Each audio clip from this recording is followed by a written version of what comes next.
নমস্কার বন্ধুরা, কেমন আছেন আপনারা সবাই? মায়ের রান্নান ব্লগ চ্যানেলের নতুন একটি ব্লগে আপনাদের সবাইকে জানাই অনেক স্বাগত। আমার আজকের রেসিপি চিকেন পকোড়া। তো বন্ধুরা, ছোট থেকে বড় সবাই কিন্তু এই চিকেন পকোড়া খেতে খুবই ভালোবাসে। আপনাদের অনেকের বাড়িতেই প্রায়শই এই চিকেন পকোড়া হয়েই থাকে। কিভাবে এই চিকেন পকোড়াগুলি খুবই নরম এবং খুবই টেস্টি হবে সেটাই আজকে আপনাদের সাথে শেয়ার করব।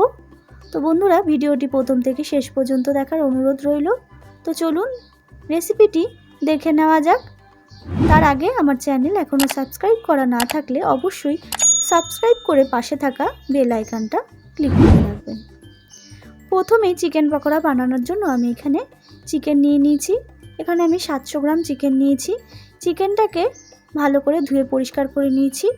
আপনারা চাইলে কিন্তু বোনলেস চিকেনও ইউজ করতে পারেন। এরপরে পালা চিকেনটাকে ম্যারিনেশন করার। আমি চিকেনটার উপরে দিয়ে দিচ্ছি পরিমাণ মতো লবণ, তারপরে দিয়ে দিচ্ছি একটু ভিনিগার, যেহেতু চিকেনটা ভিনিগার দিলে খুবই সফট হয়ে যায় তাই। তারপরে দিয়ে দিচ্ছি সয়া সস,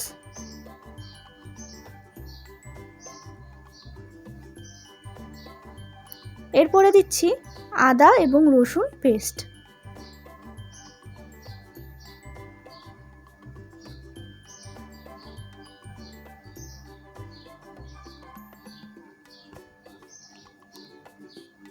এরপরে দিয়ে দিলাম একটা ডিম, তারপরে দিচ্ছি একটু গোলমরিচ গুঁড়ো,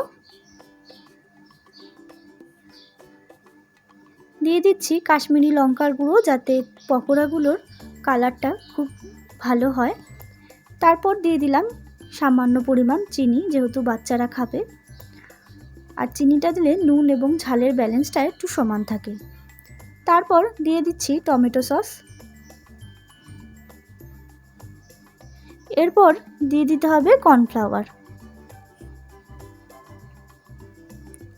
এইবার সমস্ত উপকরণ দিয়ে আমি চিকেনটার সাথে ভালো করে মাখিয়ে নেব।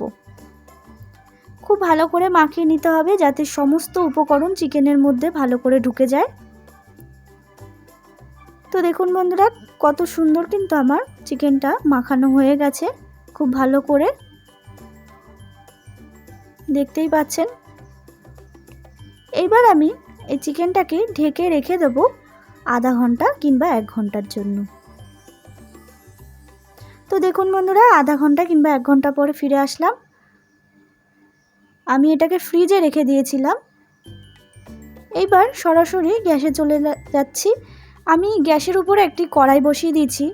কড়াইয়ের মধ্যে দিয়ে দিচ্ছি পরিমাণ মতো সাদা তেল। তেলটা একটু বেশি পরিমাণেই নেবেন এবং তেলটা গরম করে নেব। তো দেখুন বন্ধুরা, এখানে কিন্তু আমার তেলটা খুব ভালো করে গরম হয়ে গেছে। আমি একটু চামচে করে তেল নিয়ে সেই পকোড়াটার ব্যাটারটার মধ্যে দিয়ে দিচ্ছি। এরমভাবে তেল গরম হয়ে গেলে একটু তেল নিয়ে তার মধ্যে দিয়ে দিলে কিন্তু একটার গায়ে একটা পকোড়া ভাজার সময় লেগে যাবে না।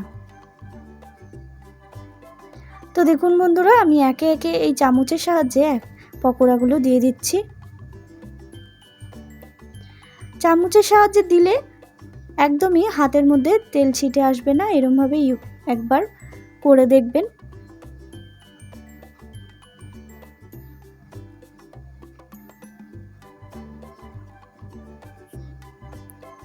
এবং পকোড়াটা ভাজার সময় অবশ্যই গ্যাসের ফ্লেমটাকে একদমই লো রাখবেন।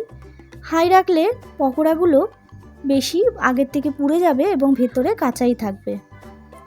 তো দেখতে পাচ্ছেন বন্ধুরা, এখানে কিন্তু আমার পকোড়াগুলো খুব ভালো করে লাল লাল করে ভাজা হয়ে গেছে। আমি কিন্তু একদম লো ফ্লেমে পকোড়াগুলো ভেজেছি যাতে ভেতর এবং উপর দুটোই ভাজা হয়ে যায়। এবার একটা ঝাঁঝরির সাহায্যে তুলে আমি এরম করে একটা প্লেটে টিস্যু রেখে তার মধ্যে দিয়ে দিচ্ছি।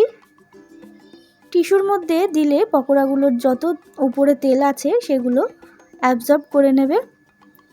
এরপর গরম গরম একটু টমেটো সস, একটু কাসুন্দি, তারপর একটু পেঁয়াজের সাথে আর উপর থেকে একটু চাট মশলা ছড়িয়ে দিয়ে সার্ভ করে দিন এই চিকেন পকোড়া।